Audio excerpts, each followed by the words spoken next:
തെക്കൻ കലാമണ്ഡലം യാഥാർത്ഥ്യമാക്കുമെന്ന് സംസ്ഥാന ആരോഗ്യവകുപ്പ് മന്ത്രി വീണ ജോർജ്.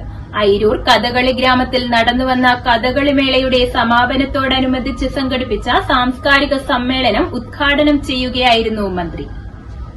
കഥകളിയെ ഭാവി തലമുറയ്ക്ക് കൈമാറുക എന്നത് ചരിത്രം നമ്മെ ഏൽപ്പിക്കുന്ന ഉത്തരവാദിത്തമാണ്. കഥകളി ഗ്രാമത്തിൽ തെക്കൻ കലാമണ്ഡലം എന്ന പേരിൽ ഒരു പഠന കേന്ദ്രം സ്ഥാപിക്കണം എന്ന ആവശ്യം സംസ്ഥാന സർക്കാർ തത്വത്തിൽ അംഗീകരിച്ചു കഴിഞ്ഞിട്ടുണ്ട്. അതിനായുള്ള സ്ഥലം ഏറ്റെടുക്കുന്നതിനുള്ള നടപടികളാണ് പുരോഗമിക്കുന്നത്. കലാമണ്ഡലവുമായി സഹകരിച്ച് കൂടുതൽ വികസന പ്രവർത്തനങ്ങൾ നടപ്പാക്കാനും സർക്കാർ ശ്രമിക്കുമെന്നും ഉദ്ഘാടന പ്രസംഗത്തിൽ വീണ ജോർജ് പറഞ്ഞു. ഇത് ഒരു പഠന കേന്ദ്രം, അതിൽ തെക്കൻ കലാമണ്ഡലം എന്ന നിലയിലാണ് ആ ഒരു സ്ഥാപനത്തെ വിശേഷിപ്പിക്കുന്നത്.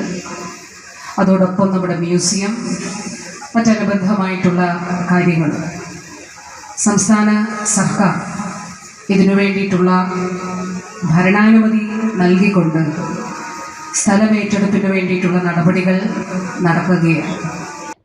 കഥകളിമേള നടക്കുന്ന പമ്പാതീരം ഏറെ മനോഹരമാണെന്നും ഇവിടെ ടൂറിസം പദ്ധതികൾക്കും സാധ്യതയുണ്ടെന്നും വീണ ജോർജ് അഭിപ്രായപ്പെട്ടു.